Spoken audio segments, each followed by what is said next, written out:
إن الله وملائكته يصلون على النبي يا أيها الذين آمنوا صلوا عليه وسلموا تسليما. الحمد لله والصلاة والسلام على رسول الله وعلى آله وأصحابه ومن والاه، أما بعد. اعوذ باللہ من الشیطان الرجیم، بسم اللہ الرحمن الرحیم. رب اشرح لی صدری ویسر لی امری واحلل عقدۃ من لسانی یفقہوا قولی. ہمارا آج کا موضوع ہے رسول اللہ صلی اللہ علیہ وسلم کا نسب اور عمل الفیل. انشاءاللہ آج ہم رسول اللہ صلی اللہ علیہ وسلم کے نسب جاننے کے لیے اپنے پچھلے حلقے کا مطالعہ کریں گے. پھر سے جیسا کہ سیرت کی کتابوں کی شروعات ہوئی ہے، ویسے ہی ہم بھی سارے عرب کی نسل سے شروع کریں گے کہ عرب کون تھے. اب یہاں نظریے تو بہت سے ہیں، مگر ان میں سے کوئی بھی تاریخی سند کے ساتھ نہیں ہے. سب افسانے ہیں جو کہ آگے کی نسلوں میں چلتے چلے آئے اور آگے چل کے یہی مرکزی روایت بن گئے. تو پہلے ہم دیکھیں گے عرب کا نسب نامہ. عرب کو دو اقسام میں تقسیم کیا جا سکتا ہے. پہلا ہے العرب البعیدہ، یعنی یہ وہ عرب ہیں جو کہ ناپید ہو گئے اور انہیں قدیم عرب بھی کہا جاتا ہے، اور یہی سرزمین عرب کی قدیم تہذیب تھیں. اور کچھ کو قرآن بھی بیان کرتا ہے، جیسے کہ عاد اور سمود، اور اسی طرح دوسرے قبیلے بھی تھے. اور اکثر رائے یہ ہے کہ یہ تہذیبیں یا ان کی نسلیں بچی نہیں، اللہ سبحانہ وتعالیٰ نے ان سب کو ختم کر دیا. یہ تہذیبیں لگ بھگ 5 سے 6,000 سال پہلے کی تھیں، یعنی درج کی ہوئی انسانی تاریخ کی ابتدا میں یہ تھے. کچھ کو اللہ کے عذاب نے ختم کر دیا اور کچھ کو جنگوں نے. لہذا یہ عرب کی قدیم تہذیبیں صرف اور صرف تاریخ کی کتابوں میں ہی رہ گئیں. یہ تھے العرب البعیدہ. دوسرے ہیں العرب الباقیہ، یعنی باقی بچے ہوئے عرب. ان کو بھی 2 اقسام میں تقسیم کیا جا سکتا ہے. پہلا ہے العرب العریبہ، یعنی اصل عرب، اور دوسرا ہے العرب المستعربہ، یعنی وہ جو عرب بن گئے جنہوں نے عربی زبان سیکھ لی. یعنی آپ نے دیکھا اصلی عرب العرب العریبہ، پھر وہ جو عربی سیکھ کر عرب بن گئے یعنی العرب المستعربہ. اور ان کے بانی 2 الگ الگ شخص تھے. جیسا کہ تاریخ سے پتہ چلتا ہے کہ یہ 2 سگے بھائی نہیں تھے. ان میں سے سب سے پہلے عرب قحطان تھے، اور کچھ کے حساب سے ان کے بیٹے یعرب، اور ان کے نام سے ہی یہ لفظ عرب آیا. اور جو ان کی اولاد تھے وہ عرب ہوئے. اور سب سے پہلے یعرب نے عربی بولنے کی شروعات کی تھی، اور قحطان کے بیٹے یعرب کے لوگ عربی کہلائے، اور انہیں قحطانی عرب بھی کہتے ہیں کیونکہ یعرب کے باپ قحطان ہیں. یہ لوگ عرب کے جنوبی حصے میں تھے، جیسا کہ یمن کی قدیم تہذیب وغیرہ تھیں. اب سوال یہ ہے کہ قحطان کون تھے؟ تو قحطان نوح علیہ السلام کے بیٹے سام کی نسل میں سے تھے. ایک ترمذی کی حدیث ہے، اور جس کی تصدیق انجیل وغیرہ میں بھی ملتی ہے. بعض کہتے ہیں کہ یہ صحیح حدیث ہے اور کچھ کے حساب سے نہیں ہے. تو حدیث یہ ہے کہ رسول اللہ صلی اللہ علیہ وسلم فرماتے ہیں کہ عرب کے والد سام ہیں، رومیوں کے والد یافز ہیں، اور حام حبشیوں کے والد ہیں. اور انجیل میں بھی یہی بات آئی ہے، اور یہی بات عام طور پر رائج بھی ہے. تو ابراہیم علیہ السلام بھی سام کی نسل سے ہیں، یعنی قحطان اور ابراہیم علیہ السلام دونوں سامی ہیں. مگر ابراہیم علیہ السلام اور قحطان بھائی نہیں تھے. قحطان کب تھے یہ ہمیں نہیں معلوم، مگر قحطان اور ابراہیم علیہ السلام کے آبا و اجداد سام تھے. اس لیے ابراہیم اور قحطان دونوں سامی ہیں. مگر بے شک ابراہیم علیہ السلام کا نسب زیادہ خالص ہے، کیونکہ رسول اللہ صلی اللہ علیہ وسلم اس نسب سے ہیں. کچھ لوگ کہتے ہیں کہ قحطان العرب البعیدہ کی اولاد میں سے ہیں، اور امام الطبری کہتے ہیں کہ سام کی 2 شاخیں ہیں، ایک ابراہیم علیہ السلام کو جاتی ہے اور دوسری قحطان کو جاتی ہے. اور کچھ عالموں کے حساب سے قحطان ہود علیہ السلام کی اولاد میں سے ہیں، اور ہود علیہ السلام العرب العریبہ سے ہیں. مگر ہمیں یہ نہیں معلوم کہ وہ کس صدی میں تھے، مگر جہاں تک اندازہ ہے کہ قحطان عدنان سے کئی صدی پہلے کے ہیں، اور عدنان عرب کی دوسری قسم العرب المستعربہ میں سے ہیں، یعنی جو بعد میں عرب بنے۔ یعنی عدنان اس نسل میں سے ہیں جو اصل عرب نہیں تھے مگر عربی سیکھ کر کے عرب بن گئے۔ تو پھر سے ایک مرتبہ سمجھے، دو اقسام، ایک قحطانی عرب اور دوسرے عدنانی عرب، اور سارے عربی ان دو بڑی شاخوں سے واقف ہیں۔ اب عدنانی عرب کون تھے؟ یہ اسماعیل علیہ السلام کی اولاد میں سے ہیں، اور اسماعیل علیہ السلام کی نسل میں ایک شخص ہوئے عدنان۔ اور اسماعیل علیہ السلام اور ابراہیم علیہ السلام کہاں سے تھے؟ وہ عراق اور شام، جو کہ ابھی فلسطین ہے، وہاں سے تھے۔ تو اصل میں عدنانی عرب العرب المستعربہ ہیں، انہوں نے عربی زبان سیکھ لی۔ ابراہیم علیہ السلام عربی بولنے والے نہیں تھے بلکہ سامی زبان بولنے والے تھے، جن سے ہبرو اور عربی زبانیں نکلی ہیں، مگر عربی سے زیادہ ہبرو اس سے میل کھاتی ہے۔ عدنان اور اسماعیل علیہ السلام کے درمیان کتنی نسلیں ہیں، اس پر آگے بات ہوگی انشاءاللہ۔ تو رسول اللہ صلی اللہ علیہ وسلم عدنانی عرب ہیں، نہ کہ قحطانی عرب، اور ان کے اور عدنان میں 20 پیڑھی کا فاصلہ ہے۔ عدنان کی نسل میں مدر تھے اور ان کے بھائی تھے رابعہ، جو کہ عدنان کی اصل شاخیں تھیں۔ ایک نقطہ یہاں پر ہے کہ اس کا پورا علوم بھی ہے جو کافی نایاب ہے اور آج بھی موجود ہے، اسے علم الانساب کہتے ہیں۔ لوگ ہر ایک نسب کی شاخیں یاد رکھتے ہیں، اور اس پر عرب کو بہت فخر بھی تھا، اور جس کو نسب کا علم ہوتا تھا اسے قابل پڑھا لکھا مانا جاتا تھا، کیونکہ اس نے سارے انساب پڑھے ہوئے ہیں۔ تو رسول اللہ صلی اللہ علیہ وسلم عدنان کی نسل سے ہیں، اور عدنان کس وقت کے ہیں؟ ابن الکلبی کی ایک روایت ہے، ابن الکلبی جن کا انتقال 240 ہجری میں ہوا، وہ انساب کے ایک بہت بڑے عالم تھے، کافی شروع کے عالم تھے، جو کہ انساب کی تاریخ لکھنے کے بانی تھے، جیسے ابن اسحاق اور ابن ہشام کی طرح سے ابن الکلبی بھی ہیں، جن کے حساب سے عدنان کے بیٹے معاذ عیسیٰ علیہ السلام کے ہم عصر تھے، یعنی عدنان عیسیٰ علیہ السلام کی پیڑھی سے ایک پیڑھی پہلے کے ہیں۔ تو اگر اس کا حساب لگایا جائے تو اصل میں یہ بہت درست آئے گا کہ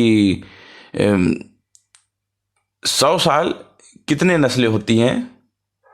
صحیح معنوں میں یہ 3 پیڑھیاں ہیں۔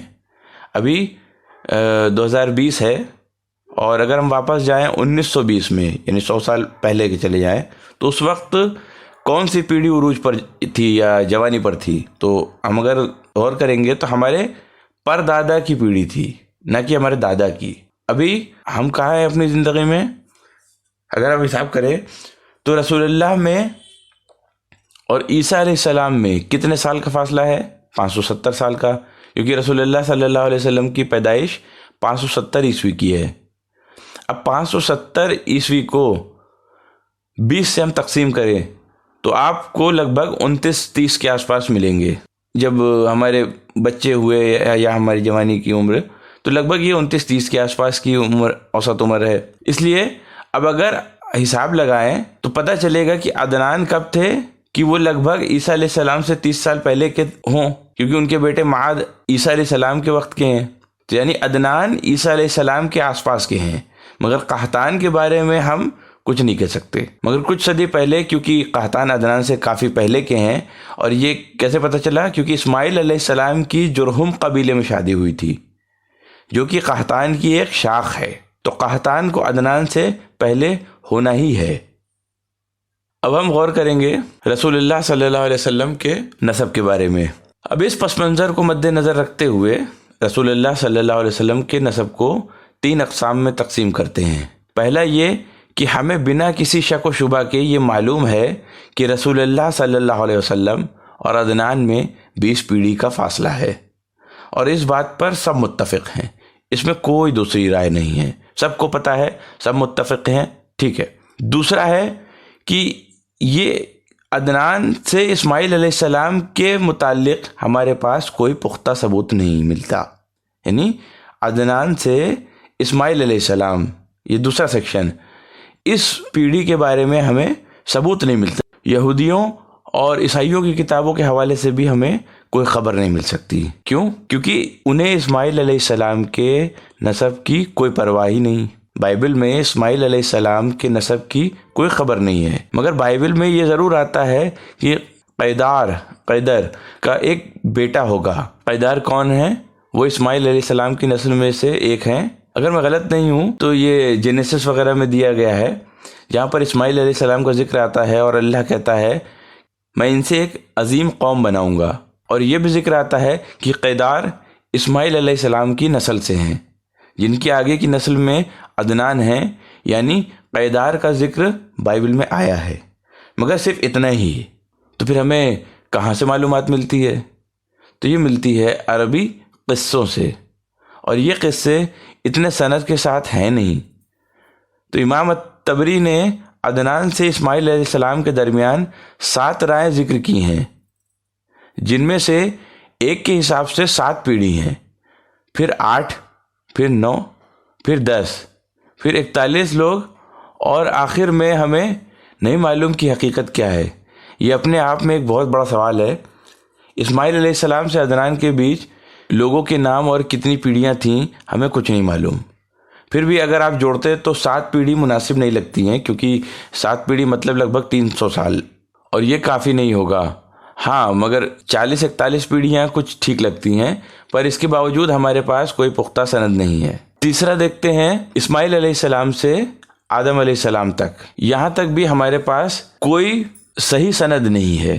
جو کچھ ملتا ہے اگر وہ تو صرف تورات وغیرہ سے ملتا ہے، اور ہم اس پر بھروسہ نہیں کر سکتے۔ اور جو چارٹ لوگوں کے گھروں وغیرہ میں ملتا ہے یا آن لائن ملتا ہے، جس میں رسول اللہ صلی اللہ علیہ وسلم سے لے کر کے آدم علیہ السلام تک کا نسب نامہ ہوتا ہے، وہ 1/3 سچ ہے، 1/3 داستان ہے، اور 1/3 افسانہ ہے۔ جو حصہ سچ ہے وہ رسول اللہ صلی اللہ علیہ وسلم سے لے کر عدنان تک کا نسب ہے، اور عدنان سے اسماعیل علیہ السلام تک کا حصہ داستان ہے، پھر اسماعیل علیہ السلام سے لے کر کے آدم علیہ السلام تک کا حصہ یہ افسانہ ہے، کیونکہ ہماری کتابوں میں اس بارے میں کچھ بھی نہیں ہے، اور صرف یہودی کتابوں میں ذکر آتا ہے۔ اور جو یہ نسب نامہ ہے اس میں 55 پیڑھیاں ہیں آدم علیہ السلام سے رسول اللہ صلی اللہ علیہ وسلم کے درمیان، جو کہ یہودی کیلنڈر کے 6000 سال کے حساب سے بالکل میل کھاتی ہے، کیونکہ آرتھوڈاکس یہودی اور فنڈامنٹلسٹ جو عیسائی ہیں ان کے نزدیک مطلب دنیا کو 6000 سال گزرے ہوئے ہیں۔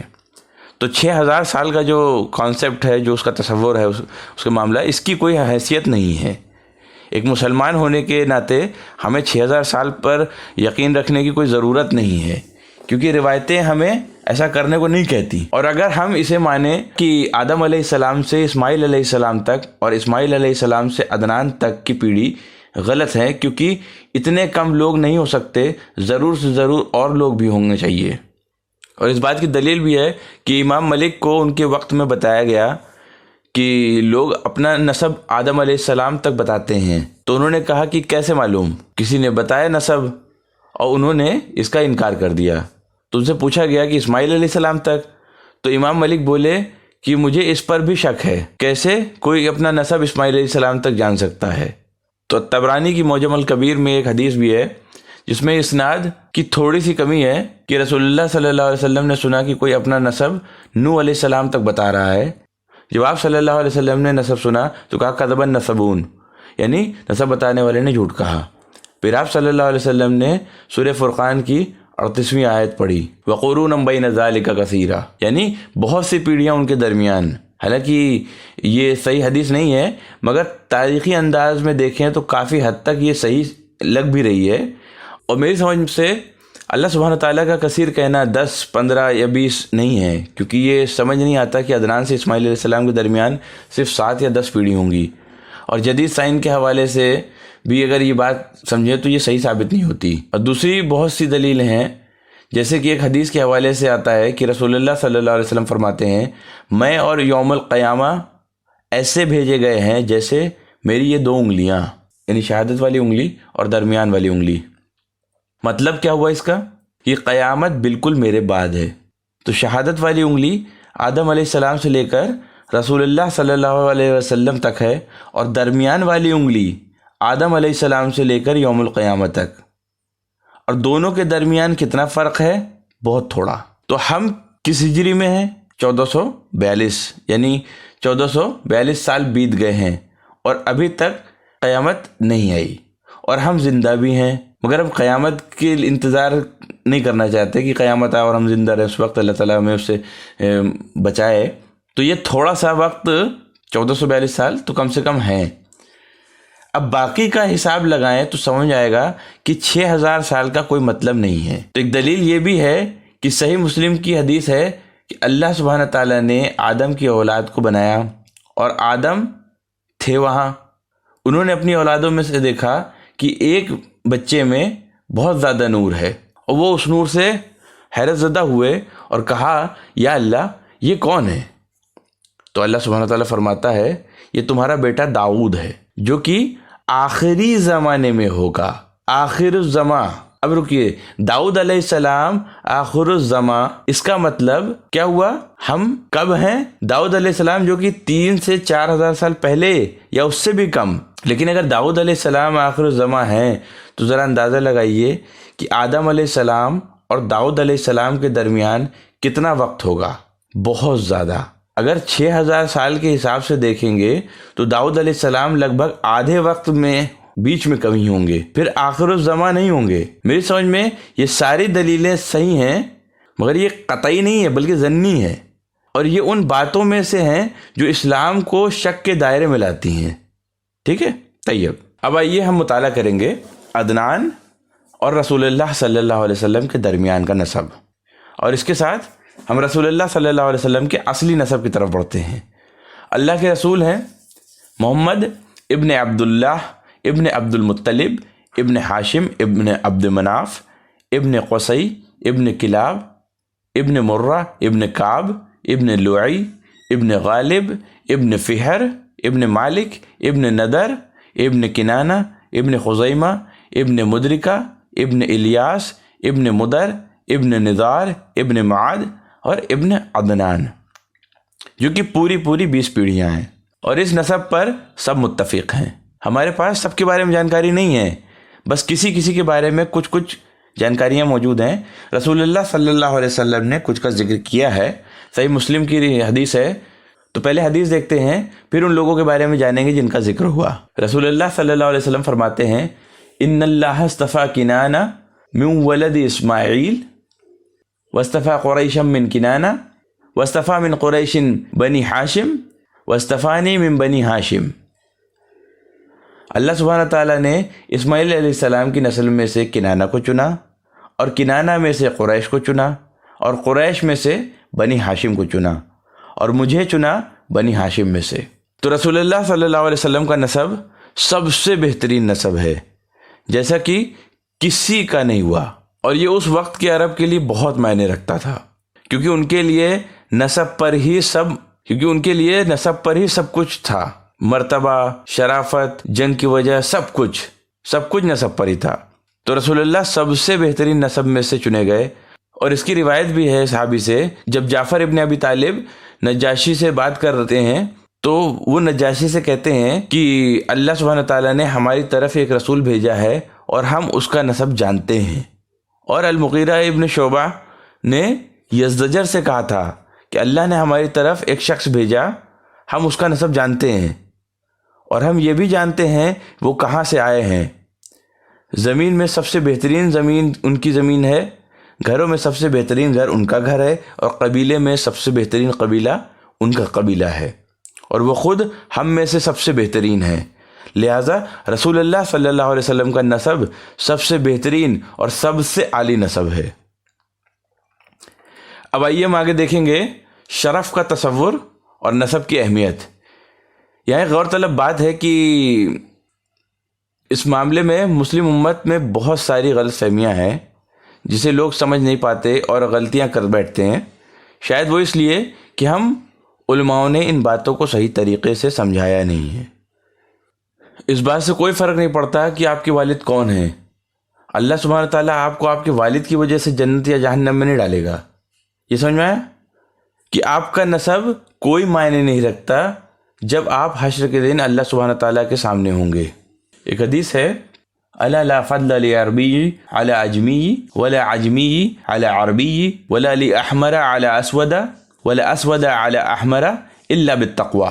اس میں کوئی مسئلہ نہیں ہے. تو کیا اس کا مطلب یہ ہوا کہ نسب اور شرف اور حسب اس دنیا میں کوئی حیثیت نہیں رکھتے، بلکہ پوری دنیا اسے قبول کرتی ہے کہ یہ ایک ایسی چیز ہے جس پر ہم خوش ہو سکتے ہیں۔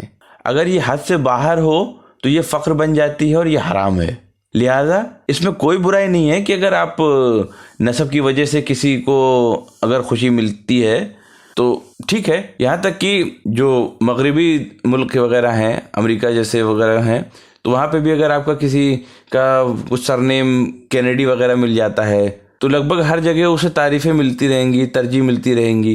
اب یہ آپ کو اچھا لگے یا نہ لگے، مگر دنیا کی یہی سچائی ہے، اور یہ تبھی تک صحیح ہے جب تک یہ تعصب کی وجہ نہ بن جائے۔ چونکہ ہمیں پتہ نہیں ہے تو ہم امید کرتے ہیں کہ اللہ سبحانہ تعالیٰ نے رسول اللہ صلی اللہ علیہ وسلم کا نسب انسانی تاریخ کا سب سے بہترین نسب چنا ہے، سب سے بہترین۔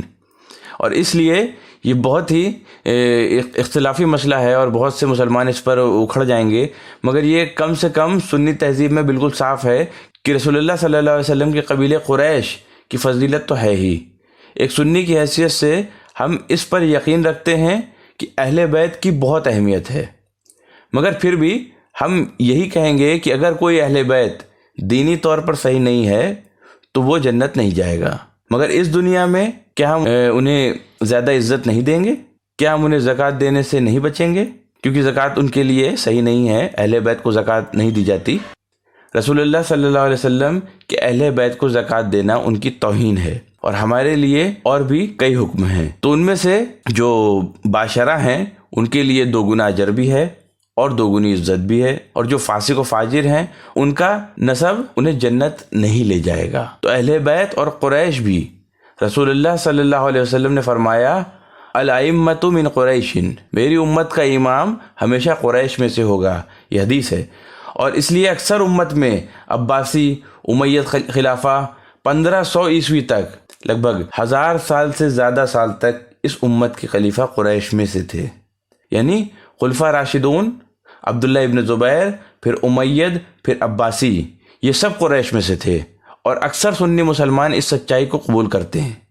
تو خلاصہ کلام یہ ہے کہ رسول اللہ صلی اللہ علیہ وسلم سب سے عالی نسب کے تھے۔ اب آئیے ہم دیکھیں گے کنانہ کے بارے میں۔ آپ صلی اللہ علیہ وسلم نے فرمایا اللہ سبحانہ تعالیٰ نے اسماعیل علیہ السلام کی اولاد میں سے کنانہ کو چنا۔ اس سے پہلے کہ ہم کنانہ پر بات کرتے ہیں، کچھ بات مدر کی بتانا چاہوں گا۔ مدر بھی رسول اللہ صلی اللہ علیہ وسلم کے پہلے پوروج میں سے تھے۔ ایسا کہا جاتا ہے کہ اونٹ کی تربیت کرنے والے سب سے پہلے عرب میں سے مدر تھے، تاکہ انہیں سفر کے لیے استعمال کیا جا سکے، اور ان کے پاس اونٹ کی نظمیں بھی تھیں جن سے وہ اونٹ کو کنٹرول کرتے تھے کہ کب چلنا ہے، کب تیز بھاگنا ہے اور کب دھیرے چلنا ہے وغیرہ وغیرہ، کب بیٹھنا ہے۔ تو ایسا کرنے والے پہلے شخص مدر تھے۔ اور کنانہ کے بارے میں، کنانہ کا مطلب ہوتا ہے ترکش، جس میں تیر کو رکھا جاتا ہے۔ یہ ان کا اصلی نام نہیں تھا، ان کو کنانہ کہہ کر بلایا جاتا تھا، اور ایسا اس لیے کیونکہ وہ اپنی بہادری کے لیے جانے جاتے تھے۔ وہ علم اور حکمت کے ذخیرہ تھے، اور جب لوگ حج کے لیے جاتے تھے تو کنانہ سے بھی ملتے تھے۔ ان کا مقصد صرف حج کرنا ہی نہیں ہوتا تھا، بلکہ کنانہ سے ملنا بھی ہوتا تھا۔ حج یعنی حج تو اسماعیل علیہ السلام کے وقت سے چلا آ رہا ہے۔ کنانہ سے ملنا عزت کی بات ہوا کرتی تھی اس زمانے میں، اور لوگوں کی دوہری نیت ہوا کرتی تھی کہ حج بھی کرنا ہے اور کنانہ سے بھی ملنا ہے۔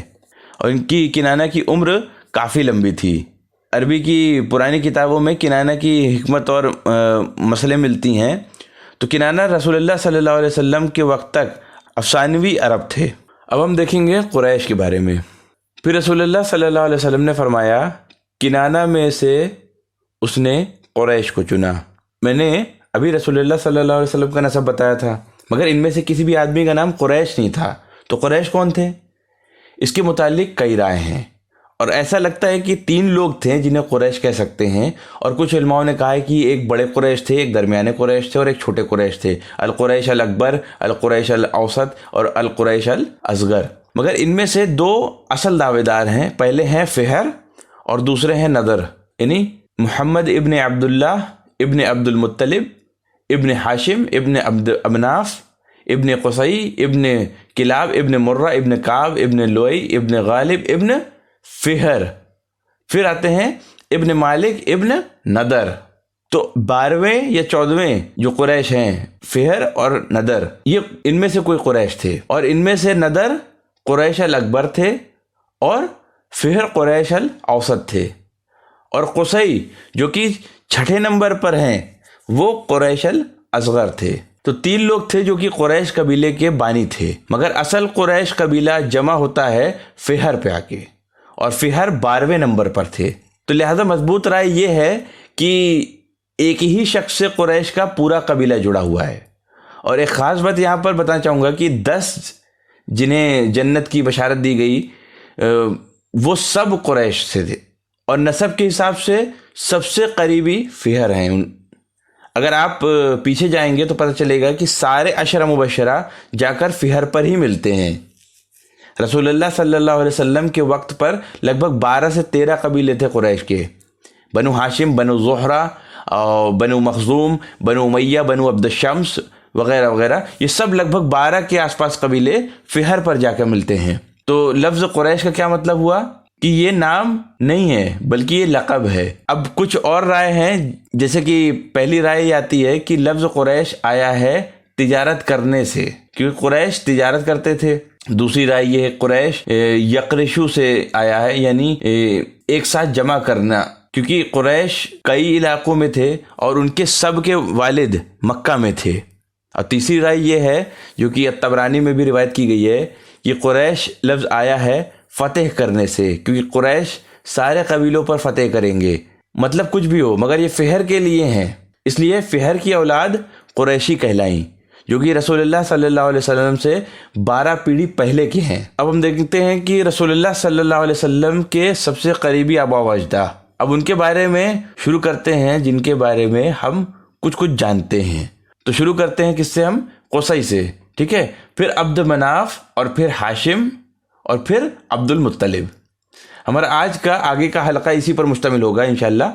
تو آپ سب کم سے کم قصی تک اچھے سے یاد کر لیں۔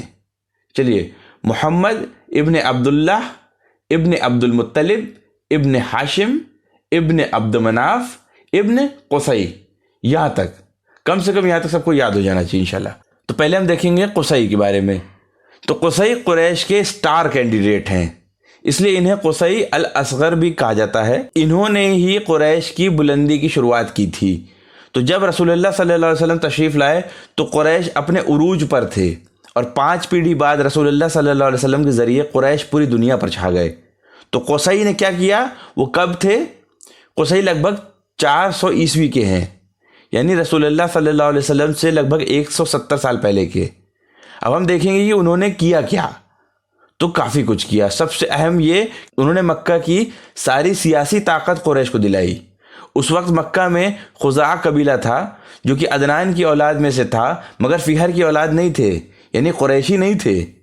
اب خزاع کون تھے؟ یہ اسماعیل علیہ السلام کی اولاد میں سے تھے، جو کہ فہر والی یا قریشی شاخ سے نہیں تھے۔ خزاع مکہ پر قابض تھے، اور خزاع نے جرہم قبیلے سے، جس میں اسماعیل علیہ السلام کی شادی ہوئی تھی، اس قبیلے سے مکہ شہر کو چھینا تھا، کیونکہ وہ طرح طرح کی خرافات میں لگے ہوئے تھے، تو لوگوں سے بہت زیادہ پیسے وصولنے لگے تھے خزاع۔ تو خزاع نے مکہ کی حکومت کو جرہم قبیلے سے چھین کر اپنے ہاتھوں میں لیا تھا۔ اب فہر وغیرہ کی اولادوں کو، یعنی قریشیوں کو بھی کنارے کر دیا۔ اور اب یہ سب کہاں رہتے تھے؟ یہ مکہ کے قریب مگر باہر رہتے تھے، چھوٹے چھوٹے خیمے یا گھر وغیرہ بنا کے رہتے تھے۔ ابن اسحاق بیان کرتے ہیں کہ کیسے قصی نے خزاع پر فتح کی۔ تو بہت ہی حکمت کے ساتھ کیا کیا کہ ان کی ایک بیٹی کی شادی قصی کے قبیلے میں کر دی، اور پھر اپنا ہنر خزاع اور ان کے بیٹوں پر دکھانے لگے۔ اور جب ان کے باپ کا انتقال ہوا، چونکہ قصی کا بیٹا ان کا داماد تھا اور پریوار کا حصہ تھا، اور لوگ قصی کے بیٹے کو خزاع کے بیٹے پر ان کے بچوں پر ترجیح دینے لگے، اور اس سے ان کے بیچ جنگ ہوئی، اور قصی نے بنو فہر کو بھی ملا لیا جو کہ دوسرا قریشی قبیلہ تھا، اور پھر انہوں نے خزاع قبیلے سے جنگ کی۔ اچھا، یہاں ایک بات ہے کہ خزاع اور قصی دونوں دور کے چچیرے بھائی بھی ہیں، مگر ان کے بیچ جنگ ہوئی اور قصی نے مکے پر قبضہ کر لیا۔ تو قصی کے وقت سے مکے کا کنٹرول قریش کے پاس تھا، اور قصی نے ہی دارالندوہ بنایا تھا، جو کہ ان کی پارلیمنٹ تھی۔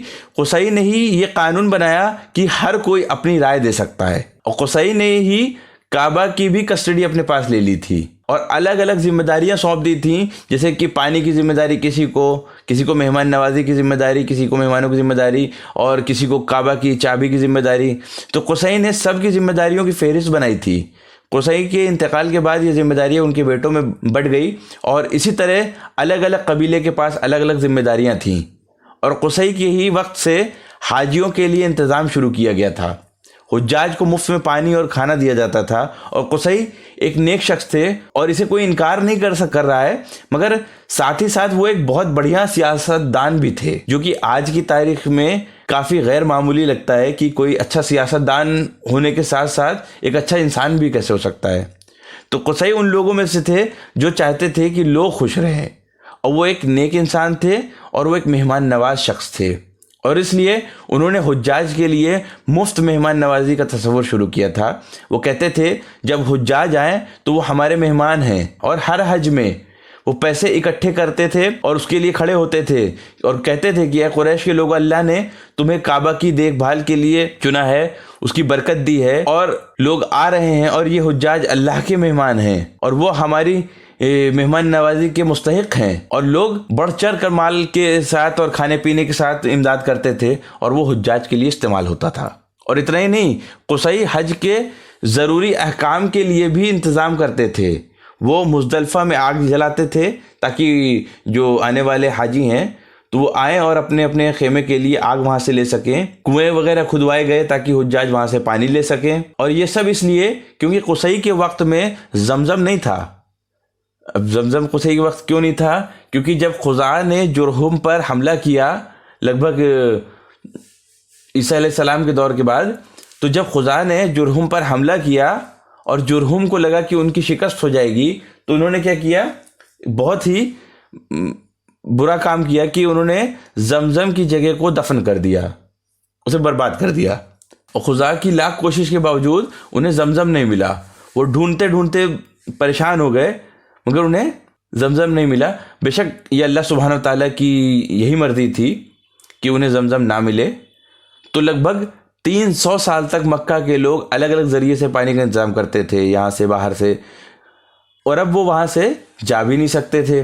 آخرکار یہ اللہ سبحانہ و تعالیٰ کا گھر ہے، اور ان کو بھی وہاں رہنے کی عادت ہو گئی تھی، تو اس لیے کافی دور کنواں کھودا گیا اور وہاں سے پانی لایا جاتا تھا۔ قصی کو حجن میں دفنایا گیا، اور وہ حجن میں دفن ہونے والے پہلے شخص تھے۔ حجن مکہ کا بہت ہی مشہور قبرستان ہے، اور وہ آج بھی وہاں دفن ہے۔ قصی کے بعد آتے ہیں عبد مناف۔ قصی کے بیٹے عبد مناف، جن کا کہ اصل نام المغیرہ تھا، اور مناف کے معنی ہیں جس کی بڑائی کی گئی ہو، تو وہ اللہ سبحانہ و تعالیٰ کو الگ الگ نام دیتے تھے، اور عبد مناف اپنی خوبصورتی اور نمائندگی کے ہنر کے لیے جانے جاتے تھے۔ تو عبد مناف قصی کے وقت میں ہی کافی مشہور ہو گئے تھے۔ ان کے بعد آتے ہیں ہاشم، اور اس میں ہم دیکھیں گے ہاشم اور رحلۃ الشتاء والصیف کے بارے میں۔ عبد مناف کے بیٹے ہاشم، جن سے ہمیں بنو ہاشم ملے، اور ان کا بھی نام ہاشم نہیں تھا، یہ ان کا لقب تھا، ان کا اصل نام عمرو تھا، اور ہاشم آیا ہے ہاشما سے، جس کا مطلب ہوتا ہے پیسنا، کیونکہ وہ جو پیستے تھے اور حجاج کو کھلاتے تھے، تو ان کی سخاوت کی وجہ سے ان کا نام ہاشم پڑا۔ اور یہ کہا جاتا ہے کہ ہاشم کبھی اکیلے نہیں کھانا کھاتے تھے، کسی کو بھی بلا لیتے تھے، مگر اکیلے نہیں کھاتے تھے۔ اور ہاشم نے قریش کی مالی حالت کو اچھا کرنے کے لیے بہت محنت کی، کافی کچھ کیا۔ جیسے ان کے دادا قصی سیاست میں قریش کے رہنما بنے، ہاشم نے معاشی انداز میں قریش کو بہت اونچائی پر پہنچایا تھا، اور انہوں نے رحلۃ الشتاء والصیف کی شروعات کی تھی۔ یہی تھے جن کے ذہن میں یہ خیال آیا تھا۔ ایک سال کیا ہوا کہ بہت شدید سوکھا پڑا، اتنا کہ لوگ اپنے پریوار کو لیتے اور اپنی قبریں بناتے اور اپنے مرنے کا انتظار کرتے، کیونکہ قبر بنانے والا بھی کوئی نہیں تھا، کیونکہ کھانے کو بھی کچھ نہیں تھا۔ اور اس پر ہاشم کو لگا کہ یہ تو حد ہو گئی، اب کچھ تو کرنا پڑے گا، اور اپنے اس خیال کے ساتھ آئے کہ کیوں نہ ہم سال میں 2 سفر کریں، ایک گرمی میں اور ایک سردی میں۔ گرمی کے موسم میں ہم اوپر روم کی طرف جائیں گے، اور سردی میں ہم یمن کی طرف جائیں گے، یعنی رحلت الشتاء والصیف، اور وہ لوگ دمشق سے کچھ 80 کلومیٹر کے دور بوسرا یا بصرہ شہر جاتے تھے، تو ہاشم اوپر میں بوسرا اور نیچے یمن جانے لگے، اور یہ ان کی دانش مندی تھی جو اللہ سبحانہ تعالیٰ نے انہیں عطا کی تھی۔ اس بارے میں ایک غیر مسلم نے انگلش لٹریچر میں ایک پوری کتاب بھی لکھی ہوئی ہے، کیونکہ تجارت کیا ہے؟ یہ صرف مقام ہے، مقام مقام مقام، کہ تجارت کہاں کی جائے۔ اور انہوں نے سوچا کہ حج میں لوگ آتے ہیں تو کیوں نہ انہیں مال بیچیں، ہمارے پاس بازار ہے، سب کچھ ہمارے پاس ہے۔ اور یمن تجارت کی بہترین جگہ تھی، کیونکہ وہاں سے ہندوستان کے گرم مسالے آتے تھے، افریقہ سے بہت سارا مال آتا تھا، کیونکہ وہ دنیا کی تجارتی راستہ تھا۔ اور یمن میں بھی سب جگہ سے پانی کے جہاز آتے تھے، اور ہم شمال میں روم اور فارس کے سامان لائیں گے، اور یہ تھا سلک روٹ۔ اور سلک روٹ دمشق سے بوسرا ہوتا ہوا جاتا تھا، اور جیسا کہ ہم جانتے ہیں کہ یہ بہت ہی مشہور راستہ تھا، تو وہ اس سلک روٹ پر جم گئے اور پورا راستہ بن گیا، اوپر شمال میں سلک روٹ اور نیچے جنوب میں یمن اور بیچ میں مکہ۔ تو مکہ اس پورے راستے کے بیچوں بیچ، اس سے ہاشم بہت مالدار ہو گئے، اور اس لیے وہ لوگوں پر خرچ کر پاتے تھے، کیونکہ رحلت الشتاء والصیف کی شروعات ہی انہوں نے کی تھی۔ جیسے کہ اللہ سبحانہ تعالیٰ قرآن میں فرماتا ہے سورہ قریش میں، اس کے لیے پوری سورہ نازل ہوئی کہ لإلاف قریش إیلافهم رحلة الشتاء والصيف فليعبدوا رب هذا البيت الذي أطعمهم من جوع وآمنهم من خوف۔ یعنی قریش مانوس ہوئے، جاڑے اور گرمی کے سفر سے مانوس، انہیں چاہیے کہ اس گھر کے رب کی عبادت کرتے رہیں جس نے انہیں بھوک سے بچا کر کھانے کو دیا اور خوف سے بچا کر امن عطا کیا۔ یہ بھی کہا جاتا ہے کہ ہاشم جانتے تھے کہ وہ قریش سے ہیں اور ان کے آس پاس کے لوگ انہیں نقصان نہیں پہنچائیں گے، تو انہوں نے اس کا فائدہ بھی اٹھایا۔ وہ خود قریش تھے، اور مکہ جانے والے کاروان کو کون لوٹے گا؟ کیونکہ مکہ جانے والا کارواں کوئی نہیں لوٹتا تھا، کیونکہ جانے والے لوگوں کو مقدس مانا جاتا تھا۔ جیسے کہ اللہ سبحانہ تعالیٰ نے کہا لإلاف قریش، یعنی یہ عزت، یہ رواج کس نے دیا؟ اور یہ بھی آتا ہے کہ ہاشم نے روم اور یمن کے بادشاہ سے بھی معاہدہ کر لیا تھا کہ ان کی زمین میں انہیں حفاظت دی جائے، یعنی ان کے ہاتھ سونا لگ گیا تھا، اور بے شک اللہ سبحانہ تعالیٰ نے انہیں اس سے نوازا تھا۔ قصی نے سیاست کی، ہاشم نے تجارت، اور عبد المطلب نے عزت و وقار کمایا اور زمزم کمایا۔ رسول اللہ صلی اللہ علیہ وسلم کے آباء و اجداد نے قریش کی تاریخ ہی بدل دی تھی، اور یہی بنیادی بات ہے کہ آپ کے آباء و اجداد نے کیا کیا۔ یہی عزت و وقار ہے کہ پہلے کے لوگوں نے کیا کیا ہے آپ کے لیے۔ اور رسول اللہ صلی اللہ علیہ وسلم کے معاملے میں ان کی ہر پیڑھی میں کسی نہ کسی نے کچھ نہ کچھ ضرور کیا، اور ہاشم بہت مالدار تھے اور بہت سخی بھی تھے، مگر ہاں مال و دولت سے نفرت بھی پھیلتی ہے، خاص کر کے ان کے بھائیوں میں، عبد الشمس اور ان کے بھتیجے امیہ، اور یہ تکرار بنو امیہ اور بنو ہاشم میں ہمیشہ رہی، یہاں تک کہ عباسی اور امیہ سلطنت تک۔ ہاشم نے کئی شادیاں کی، کیونکہ اس وقت کئی شادیاں کرنا عام تھا۔ ان کی ایک بیوی یعنی کہ رسول اللہ صلی اللہ علیہ وسلم کی دادی یثرب سے تھی، اور یہ کچھ ایسا کہ اللہ سبحانہ تعالیٰ نے بلا شبہ طے کیا تھا کہ کیوں کوئی یثرب کی لڑکی سے شادی کرے گا، تاکہ 3 پیڑھی بعد رسول اللہ صلی اللہ علیہ وسلم کا یثرب میں انصار میں کوئی نہ کوئی رشتہ دار ہو، اور ابو ایوب الانصاری ان میں سے ایک تھے۔ ہاشم کا انتقال غزہ یعنی فلسطین کے تجارتی سفر پر ہوا تھا، اور آج بھی وہاں ایک السعید ہاشم نام سے مسجد بھی ہے، اور اس لیے غزہ کو غزۃ ہاشم بھی کہا جاتا ہے۔ اور اب آتے ہیں ہاشم کے بیٹے عبد المطلب۔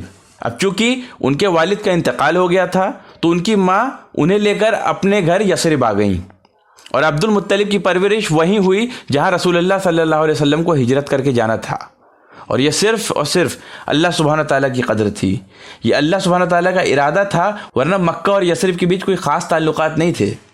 رسول اللہ صلی اللہ علیہ وسلم کے دادا کا نام تھا عبد المطلب، مگر یہ ان کا اصل نام نہیں تھا، ان کا اصل نام تھا شیب الحمد۔ شیب یعنی سفید بال، جب آپ کی عمر ہونے لگے اور کچھ کے بچپن سے سفید بال ہوتے ہیں، تو عبد المطلب کے پیدائشی ایسے بال تھے، تو ان کا نام پڑا شیبۃ الحمد، یعنی تعریف کی سفیدی۔ اصل میں ہوا یہ تھا کہ جب عبد المطلب کی ماں حاملہ تھیں تو ہاشم کا انتقال ہو گیا، اور وہ ہاشم کے بھائی کو یہ بات بتانا نہیں چاہتی تھیں کہ کہیں ان سے بچہ چھین کر اپنے پاس نہ رکھ لیں، تو انہوں نے اپنا حمل چھپا لیا اور یثرب چلی آئیں، اور وہاں عبد المطلب پیدا ہوئے، اور ان دنوں بچے کی ذمہ داری اسی کو ملتی تھی جو زیادہ قوت رکھتا تھا، اور اس ڈر سے وہ یثرب چلی آئیں اور سکون سے اپنی زندگی بتائی۔ اور کہا جاتا ہے کہ ایک دن شیبۃ الحمد کے چچا جن کا نام مطلب تھا یثرب آتے ہیں اور شیبۃ الحمد کو دیکھتے ہیں اور کہتے ہیں یہ میرا خون ہے۔ ان دنوں، بلکہ آج بھی لوگوں کو یہ صلاحیت ہوتی ہے کہ وہ اپنے خون کو پہچان لیتے ہیں، تو مطلب کہتے ہیں کہ یہ یثربی نہیں ہے اور نہ تو یہ انصاری ہیں، یہ قریشی ہیں۔ اور جب ان کی ماں کو دیکھتے ہیں کہ ان سے تو میرے بھائی کی شادی ہوئی تھی، تو ان کو سمجھ آ جاتا ہے کہ یہ تو میرے بھائی کے بیٹے ہیں، یعنی میرے بھتیجے ہیں۔ اور پھر بہت لمبا قصہ ہے، مطلب نے چال چلی اور عبد المطلب کو سمجھایا کہ تمہارا نسب بہت اعلیٰ ہے، تم اپنی عزت واپس لو۔ کچھ کے حساب سے ماں کو بھی نہیں پتہ چلا، اور شاید ماں کو پتہ چلا اور ان کے ماموں وغیرہ کو بھی نہیں پتہ چلا، اللہ عالم۔ اور وہ عبد المطلب کو لیتے ہیں اور اونٹ پر لے کر مکہ کی طرف دوڑ لگاتے ہیں۔ اور جب لوگ انہیں نوجوان کے ساتھ دیکھتے ہیں تو انہیں لگتا ہے کہ مطلب نے کوئی نیا غلام خریدا ہوا ہے، تو لوگ کہنے لگتے ہیں کہ یہ مطلب کے غلام ہیں، اور اس سے ان کا نام عبد المطلب پڑا، یعنی عبد المطلب نام ان کو ان کے چچا مطلب سے ملا۔ عبد المطلب کو اپنے دوسرے چچا اور ان کے بیٹوں سے تھوڑی مشقت کرنی پڑی، کیونکہ عبد المطلب کے والد کا انتقال ہو گیا تھا اور مال و دولت سب کچھ تقسیم ہو چکے ہیں، زیادہ تر حصے بٹ چکے ہیں۔ مگر عبد المطلب نے اپنے چچاؤں کو ثابت کیا کہ ان کو ان کے آبا و اجداد کا حصہ دیا جائے۔ 3 ایسے اہم واقعے ہوئے جو عبد المطلب کی زندگی میں ہوئے۔ پہلا ہے زمزم کو واپس لانا، دوسرا ہے عبداللہ ان کے بیٹے کو قربان کرنا، اور تیسرا ہے ابرہہ اور ہاتھی کا واقعہ۔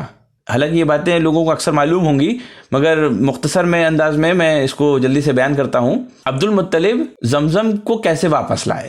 ہمیں پتہ ہے کہ زمزم کو دفن کیوں کیا گیا تھا، تو عبد المطلب کیسے زمزم کو ڈھونڈ پائے؟ دراصل انہوں نے خواب میں دیکھا، اللہ سبحانہ تعالیٰ نے انہیں خواب میں دکھایا کہ کعبہ کے فلاں فلاں بت کے پاس میں کھدائی کرو گے تو تمہیں زمزم ملے گا۔ پہلے تو انہیں اسے نظر انداز کر دیا کہ کوئی ایسے خواب ہوگا، مگر یہ خواب انہیں بار بار آنے لگا، تو انہیں احساس ہوا کہ نہیں، یہ تو اللہ سبحانہ تعالیٰ کی طرف سے لگ رہا ہے۔ اور اس وقت ان کے صرف ایک ہی بیٹے تھے، حارث، اسی لیے عبد المطلب کی کنیہ ابو الحارث بھی ہے۔ تو وہ اپنے بیٹے کو لیتے ہیں اور خود پھاوڑا لے کر کھدائی میں لگ گئے، اور قریش ان کا مذاق اڑاتے تھے کہ کیا لگتا ہے کہ تمہیں زمزم مل جائے گا، جبکہ ہم 300-400 سال سے ڈھونڈ رہے ہیں اور ہمیں نہیں ملا۔ مگر وہ لگے رہے جب تک کہ انہوں نے ایسی چوٹ ماری جس سے پانی نکل آیا، اور وہ چیز سونے سے بھی زیادہ قیمتی تھی، تیل سے بھی زیادہ قیمتی تھی۔ کیا تھا؟ پانی نکل آیا، اور قریش دیکھ کر گھیر کر انہیں کھڑے ہو گئے کہ اب یہ تو ہماری جائیداد ہے۔ مگر عبد المطلب نے انکار کیا کہ میں نے اسے ڈھونڈا ہے، چکی اس لیے اس پر میرا حق ہے۔ ایسا نہیں تھا کہ عبد المطلب انہیں پانی نہیں دیتے، مگر اب معاملہ تھا اختیار کا، عزت کا، اور یہ انہیں پتہ تھا، اور لوگوں نے انہیں گھیر لیا اور جھگڑا شروع ہونے والا تھا۔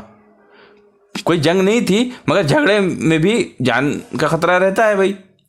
جھڑپ ہونے لگی تو انہوں نے قسم وہاں پہ کھائی تھی کہ یا اللہ مجھے اگر 10 بیٹے دے جو میری حفاظت کر سکے تو میں وعدہ کرتا ہوں کہ ان میں سے ایک تجھ پر قربان کروں گا۔ قسم کا واقعہ تب کا ہے، مگر قریش ان سے لڑنا نہیں چاہتے تھے، اور یہ بات ہوئی کہ ہم ایک پجارن کے پاس، جو کہ مطلب اس زمانے میں ان کی رواج میں کوئی تھی کہ ہم اس پجارن کے پاس جائیں گے اور ان سے پوچھیں گے۔ تو لوگ جاتے ہیں، مگر راستے میں کیا ہوتا ہے کہ راستے میں وہ سارے کے سارے بھٹک جاتے ہیں اور مرنے کی حالت میں پہنچ جاتے ہیں، اور سب آس پاس میں رشتہ دار ہیں، سب ایک دوسرے کے بھائی اور چچا وغیرہ جو بھی ہیں۔ اور ایسی حالت میں عبد المطلب کہتے ہیں کہ ہمیں اپنی قبر کھودنی چاہیے، کیونکہ ہم بہت کمزور ہیں اور دوسرے کو دفنا نہیں سکتے، دوسرے کے لیے ہم قبر نہیں کھود سکتے۔ اور جب عبد المطلب اپنی قبر کھود رہے ہوتے ہیں تو پھر سے وہ چوٹ مارتے ہیں اور پھر سے پانی نکل آتا ہے وہاں پہ، اور یہ دیکھ کر سارے کہتے ہیں کہ ایک نشانی ہے اللہ سبحانہ تعالیٰ کی طرف سے کہ زمزم تمہارا ہے، چونکہ اس پانی نے ہی ہماری جان بچائی ہے۔ اور وہ لوگ اس پجارن کے پاس جائے بغیر ہی وہاں سے لوٹاتے ہیں، اور خوشی خوشی زمزم کا حق عبد المطلب کو دے دیتے ہیں۔ اب ہم دیکھیں گے عبد المطلب اور ان کی اولاد کے بارے میں۔ 5-6 بیویوں سے عبد المطلب کے 18 اولاد تھیں، 12 بیٹے اور 6 بیٹیاں۔ حالانکہ ان کی اور بھی اولادیں تھیں، مگر ان دنوں بلوغت سے پہلے ہی بہت سارے بچے انتقال فرما جاتے تھے، لیکن 12 بیٹے اور 6 بیٹیاں جو بلوغت کو پہنچے۔ ہمیں اکثر کے بارے میں زیادہ نہیں معلوم، کیونکہ اکثر رسول اللہ صلی اللہ علیہ وسلم کے آنے کے پہلے ہی ختم ہو چکے تھے۔ عبداللہ سب سے آخر کی اولاد میں سے تھے، مگر سب سے چھوٹے نہیں تھے۔ حارث عبد المطلب کی زندگی میں ہی ختم ہو گئے تھے، جو ان کے پہلے بیٹے تھے، اور زیادہ تر بیٹے عبد المطلب کی زندگی میں ہی ختم ہو گئے، کیونکہ عبد المطلب لگ بھگ 100 سال کے لگ بھگ جیے۔ حارث سب سے بڑے بیٹے تھے ان کے، اس کے بعد زبیر، عبداللہ اور ابو طالب یہ ایک بیوی سے تھے، عباس اور درار یہ ایک بیوی سے تھے، حمزہ اور مقوم اور حجل یہ ایک بیوی سے تھے، ابو لہب اکیلا ایک بیوی سے تھا۔ عبد المطلب کی 6 بیٹیاں تھیں، یعنی رسول اللہ صلی اللہ علیہ وسلم کی جو پھوپھیاں تھیں۔ ایک تھیں صفیہ، رسول اللہ صلی اللہ علیہ وسلم کی یہ اکلوتی پھوپھی تھیں جو ایمان لے آئی تھیں، اور دوسری ہیں عتیقہ، جو کہ رسول اللہ صلی اللہ علیہ وسلم کی شروعاتی دعوت کے وقت زندہ تھیں، لیکن وہ سیرت سے غائب ہو گئیں، اور ہمیں اس بارے میں معلومات بھی نہیں ہے کہ انہوں نے اسلام قبول کیا کہ نہیں کیا، اور شاید نہیں کیا۔ اور تیسری ہیں ام حاکم، اور چوتھی ہیں امیمہ، یہ زینب بنت جہش کی ماں ہیں۔ زینب بنت جہش وہ پھوپھی زاد بہن جن سے رسول اللہ صلی اللہ علیہ وسلم کی شادی ہوئی تھی، یہ رسول اللہ صلی اللہ علیہ وسلم کے والد کے بہن کی بیٹی تھیں۔ 5ویں ہیں اروا، اور 6ٹھی ہیں برہ۔ تو یہ تھیں عبد المطلب کی 6 بیٹیاں، یعنی رسول اللہ صلی اللہ علیہ وسلم کی 6 پھوپھیاں۔ اب ہم دیکھیں گے کہ عبد المطلب اور عبداللہ ان کے بیٹے، ان کو قربان کرنے کی قسم۔ تو ہم سب کو یہ قصہ معلوم ہے، جب ان کے بیٹے بڑے ہو گئے تو وہ اپنے بیٹوں کو قسم کے لیے کہتے ہیں کہ میں اپنی زبان کا پکا ہوں، اور اللہ نے مجھے نوازا ہے، اور میں تم میں سے ایک کو اللہ کے لیے قربان کروں گا۔ اور پھر وہ عبداللہ کو کعبہ کے سامنے لے جاتے ہیں، اور قریش کہتے ہیں کہ آپ یہ نہیں کر سکتے، یہ سب سے پیارا بچہ ہے۔ اور اس وقت عبداللہ کی عمر لگ بھگ 17 سال کی تھی۔ تو قریش کہتے ہیں کہ آپ فلاں پجارن کے پاس جائیں، کیوں نہیں جاتے ہیں، شاید کوئی راستہ نکل آئے۔ اور اسی پر 100 اونٹ قربان کیے گئے۔ اور آج بھی شریعت میں اگر کسی سے کوئی حادثہ ہو جاتا ہے، ایکسیڈنٹ وغیرہ ہو جاتا ہے، یا دھوکے سے کسی کا قتل ہو جاتا ہے، تو اس کے بدلے میں 100 اونٹ دیے جاتے ہیں، یا اس کے برابر کا مال۔ اسی واقعے سے شریعت نے 100 اونٹ کی بات کو کنفرم کیا ہے۔ اب ہم دیکھیں گے عبد المطلب اور ہاتھی کے حملے کا واقعہ۔ یہ تیسرا اور آخری قصہ ہے۔ یہ قصہ ہے ابرہہ کا۔ ابرہہ کون تھا؟ ابرہہ یمن کا گورنر تھا، جو نجاشی کی بادشاہت میں تھا، مگر یہ وہ نجاشی نہیں ہے جن کے پاس مسلمان ہجرت کر کے گئے تھے، یہ ان کے والد تھے۔ اور نجاشی نے یمن کے کچھ حصے پر قبضہ کیا تھا، اور وہاں پر اپنا گورنر ابرہہ کو بھیجا تھا۔ تو ابرہہ یمن میں نجاشی کا گورنر تھا۔ وہ دیکھتا تھا اپنے لوگوں کو کہ وہ شمال کی طرف جاتے ہیں ہر سال، تو پوچھا کہ بھائی تم لوگ وہاں کیوں جاتے ہو؟ تو لوگوں نے بتایا کہ ہم وہاں حج کرنے جاتے ہیں۔ تو پوچھا کہ وہاں کیا ہے؟ تو لوگوں نے بتایا کہ وہاں اللہ کا گھر ہے۔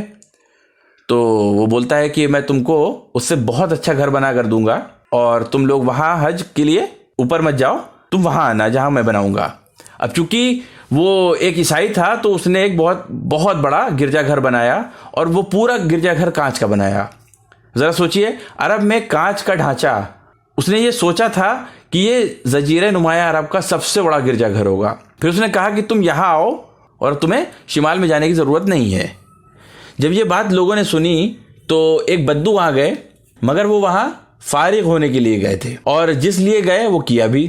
اور اس پر ابرہہ بہت غصہ ہوا اور کہا کہ بدلے کے لیے میں یہ گھر یعنی کہ کعبہ کو گرا دوں گا، اور لوگ صرف میرے بنائے گھر آئیں گے۔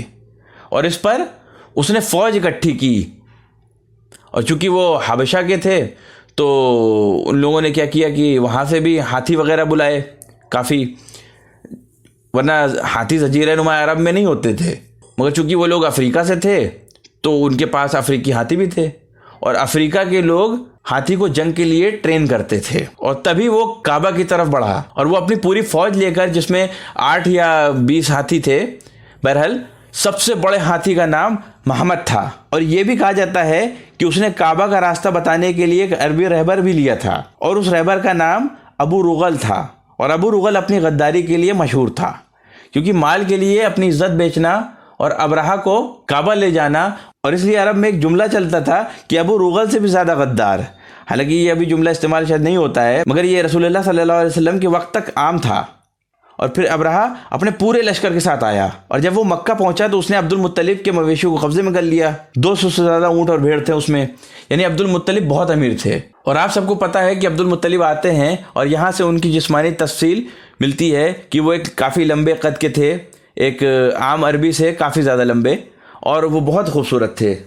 تو عبد المطلب بہت لمبے تھے، بہت خوبصورت تھے، اور بہت ہی جسیم بھی تھے. وہ دیکھ کر ہی سردار لگتے تھے، اتنا کہ جب وہ ابرہہ کے خیمے میں جاتے ہیں تو ابرہہ حیرت کے ساتھ دیکھتا ہے اور اپنی کرسی چھوڑ کر زمین پر عبد المطلب کے ساتھ آ کے بیٹھ جاتا ہے، انہیں عزت دینے کے لیے کہ بھئی عبد المطلب مکہ کے سردار آئے ہیں. اور وہ کہتا ہے کہ مجھے آپ سے کوئی مسئلہ نہیں ہے، یہ کوئی ذاتی معاملہ نہیں ہے، میں صرف یہ یعنی یہ کعبہ گرانے آیا ہوں، آپ لوگ شہر کے باہر چلے جائیں. اور تب عبد المطلب کہتے ہیں کہ میں کعبہ کے بارے میں بات کرنے نہیں آیا ہوں، میں تو اپنے اونٹ کے لیے آیا ہوں. اور اس پر ابرہہ کے من میں جو عبد المطلب کے لیے عزت تھی وہ ختم ہو جاتی ہے. وہ کہتے ہیں کہ میں تمہارا کعبہ گرانے آیا ہوں اور تم اپنے اونٹ کے لیے بات کرنے آئے ہو. یعنی جب آپ اصولوں کے لیے کھڑے رہتے ہیں تو لوگ آپ کی عزت کرتے ہیں، چاہے وہ کسی بھی مذہب کو ماننے والے ہوں. اور اسی لیے ابرہہ نے سوچا کہ عبد المطلب کعبہ کے بارے میں بات کریں گے. مگر جب عبد المطلب نے اپنے اونٹ کے لیے بات کی تو ابرہہ کہتا ہے کہ آپ کے لیے جو میرے من میں عزت تھی وہ ختم ہو گئی. اور پھر عبد المطلب کہتے ہیں، جسے سن کر ابرہہ ہل جاتا ہے، کہ کعبہ میرا معاملہ نہیں ہے، یہ اللہ کا گھر ہے اور وہی اس کی حفاظت کرے گا، اور اونٹ کا مالک میں ہوں اور اس کی حفاظت میں کروں گا. اس پر ابرہہ انہیں ان کے اونٹ واپس دے دیتا ہے، اور قریش خوب دعا کرتے ہیں اور شہر چھوڑ کر چلے جاتے ہیں. عبد المطلب بھی کعبہ کے سامنے خوب دعا کرتے ہیں کہ یا اللہ ہم اس فوج کا مقابلہ نہیں کر سکتے، یہ بہت طاقتور لوگ ہیں، ان کے پاس یہ ہاتھی ہیں اور ہزاروں آدمی ہیں، تو اس کی حفاظت کر. اور سارے لوگ پہاڑ کی طرف چلے جاتے ہیں. اور اب ابرہہ کی فوج، محمود جو ہاتھی تھا بڑا والا، اس کو لے کر کعبہ کی طرف کھڑے ہو جاتے ہیں. اس ہاتھی کا منہ کعبہ کی طرف موڑ کر کھڑے ہو جاتے ہیں. اور ابرہہ کی فوج اس ہاتھی کو کعبہ کی طرف بڑھنے کے لیے کہتی ہے، پر وہ نہیں بڑھتا.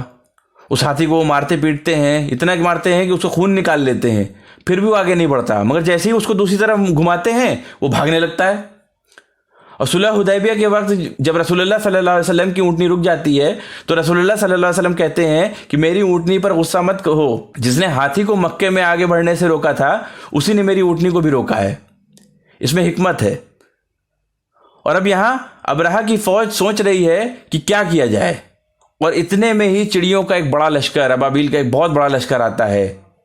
وارسل علیہم طیرا ابابیل ترمیہم بحجارۃ من سجیل. تو جہنم سے پتھر آ رہے ہیں اور ان کی آنکھوں کے سامنے، یعنی قریش کی آنکھوں کے سامنے ہر جانور، ہر آدمی کے اوپر پتھر پڑ رہے ہیں اور سب کی چمڑیاں گلنے لگ رہی ہیں، اور یہ سب قریش اپنی آنکھوں کے سامنے دیکھ رہے ہیں. ابرہہ کو جب اٹھا کر لے جانے لگے تو پورے راستے اس کی کھال پگھلتی ہوئی گئی، اور یمن پہنچنے سے پہلے ہی وہ مر گیا اور وہیں دفن کر دیا گیا. اور یہ کہا جاتا ہے کہ رسول اللہ صلی اللہ علیہ وسلم کی پیدائش کے وقت تک ہاتھیوں کے نشان موجود تھے. اور ایک صحابی ہیں قبات ابن اشیم، جو کہ سنن ترمذی کے کافی مشہور راوی ہیں. جب ان سے پوچھا گیا کہ آپ بڑے ہیں یا رسول اللہ صلی اللہ علیہ وسلم، یعنی عمر میں، تو کہتے ہیں رسول اللہ صلی اللہ علیہ وسلم مجھ سے بڑے ہیں، مگر میں پیدا ان سے پہلے ہوا تھا. یعنی یہ مت کہو کہ تم بڑے ہو یا نہیں بڑے ہو. تو مجھے یاد ہے کہ میری ماں مجھے لے گئی تھی اور ہاتھیوں کے گوبر وغیرہ تھے جو بکھرے ہوئے تھے، تو میں نے اسے تب دیکھا تھا جب میں چھوٹا تھا. اور رسول اللہ صلی اللہ علیہ وسلم ہاتھی کے حملے کے سال پیدا ہوئے تھے. اور اس سے قبات کہتے ہیں کہ وہ رسول اللہ صلی اللہ علیہ وسلم سے پہلے پیدا ہوئے تھے. اماں عائشہ کہتی ہیں کہ انہیں یاد ہے کہ جب وہ چھوٹی تھیں مکہ میں تو ایک بوڑھا آدمی آتا تھا جو کہ اندھا تھا اور کھانے کے لیے بھیک مانگتا رہتا تھا. یہ وہی آدمی تھا جو ابرہہ کو مکہ کا راستہ بتانے کے لیے ساتھ میں آیا تھا، اور یہ اس کو سزا ملی تھی کہ وہ اندھا ہو کر کھانے کے لیے بھیک مانگتا رہے. اس کو دنیا میں سزا ملی. اب ہم دیکھیں گے کہ ہمیں اس حلقے سے نتیجے کیا ملے. تو رسول اللہ صلی اللہ علیہ وسلم کے نسب میں ہر ایک پیڑھی میں کچھ نہ کچھ ضرور یادگار معاملے رہے. اب وہ چاہے سیاست کا معاملہ ہو یا مال کا معاملہ ہو یا پانی کا مسئلہ ہو. تو اس سے سمجھ آتا ہے کہ اللہ سبحانہ تعالیٰ کیسے رسول اللہ صلی اللہ علیہ وسلم کے نسب کو چن رہا ہے، کہ کوئی بھی پوری دنیا میں اس عزت و وقار کے نسب والا نہیں ہے. اور اس لیے حنین کی جنگ میں رسول اللہ صلی اللہ علیہ وسلم کہتے ہیں کہ میں اللہ کا نبی ہوں، اس میں کوئی شک نہیں ہے، اور میں عبد المطلب کا بیٹا ہوں۔ یعنی وہ اپنا نسب بتا رہے ہیں، کیونکہ قریش ابھی اسلام میں نئے ہیں، اور وہ ان سے کہتے ہیں کہ میں اس شخص کا پوتا ہوں جس پر تمہیں ناز ہے۔ اور عبد المطلب کا مقام یہ ہے کہ ان کی ماتحتی میں ہی کعبہ کے لیے دعا کی گئی، اور اللہ سبحانہ تعالیٰ نے ابابیل کے ذریعے مدد بھیجی اور زمزم کو ڈھونڈا۔ پورے جزیرہ نمایاں عرب میں کوئی بھی سردار اس عزت کا مالک نہیں تھا جیسے کہ عبد المطلب اور ان کے سب سے چہتے بیٹے عبداللہ۔ اور رسول اللہ صلی اللہ علیہ وسلم کو بھی عبد المطلب نے 8 سال کی عمر تک پالا، اور یہ سب رسول اللہ صلی اللہ علیہ وسلم کے لیے اللہ کی طرف سے تیاری تھی۔ اور یہاں ایک غور طلب بات ہے کہ رسول اللہ صلی اللہ علیہ وسلم کے 2 دادا، یعنی ایک شروع میں اسماعیل علیہ السلام اور آخر میں آپ کے والد عبداللہ، اللہ کی ضمانت دیے گئے، دونوں اللہ کی راہ میں قربان کیے جانے والے تھے۔ یہ صاف ظاہر کرتا ہے کہ کیسے اللہ سبحانہ تعالیٰ نے اس نسب کو فضیلت دی، اور اس میں کچھ چھپی ہوئی حکمتیں بھی ہیں کہ ایک عیسائی حملہ کر رہا ہے مشرکوں پر، یعنی ابرہہ حملہ کر رہا ہے، اور عبد المطلب پر اور کعبہ پر حملہ ہو رہا ہے، اور کوئی بھی کعبہ کو بچانے والا نہیں ہے۔ ایک حملہ کر رہا ہے، ایک بچانے کی طاقت نہیں رکھتا، اور اللہ حرم کی حفاظت کر رہا ہے۔ مگر ایک بات یہاں جاننے لائق ہے کہ اس وقت حرم میں کون تھے؟ جب یہ واقعہ ہو رہا تھا تو اس وقت حرم میں کون تھے؟ آمنہ، اور اسی سال رسول اللہ صلی اللہ علیہ وسلم کی پیدائش ہوئی۔ یعنی حملے کے وقت آپ صلی اللہ علیہ وسلم اپنی ماں آمنہ کے پیٹ میں تھے، یعنی آپ صلی اللہ علیہ وسلم حرم میں تھے۔ یعنی اللہ سبحانہ و تعالیٰ نے نہ صرف کعبے کی حفاظت کی بلکہ رسول اللہ صلی اللہ علیہ وسلم کی بھی حفاظت کی، اور یہ اس بات کا بھی اشارہ ہے کہ مشرک کعبہ کو نہیں بچا سکتے، وہ کعبہ کے لائق نہیں ہیں، اور اللہ سبحانہ و تعالیٰ نے کعبہ کو نقصان پہنچانے والوں کو تباہ کر دیا، کیونکہ کوئی آنے والا ہے جو کعبہ کا اصل حقدار ہے، یعنی محمد رسول اللہ صلی اللہ علیہ وسلم، جو کہ اسے بت پرستی سے پاک کریں گے، جو اسے قبلہ بنائیں گے، اور اسے اپنے والد ابراہیم علیہ السلام والی عزت اور عظمت واپس دلائیں گے۔ وآخر الدعوانا الحمدللہ رب العالمین، والسلام علیکم ورحمۃ اللہ وبرکاتہ۔ اشہد ان لا الہ الا اللہ واشہد ان محمدا عبدہ ورسولہ صلی اللہ تعالی علیہ وسلم۔ وما علینا الا البلاغ المبین۔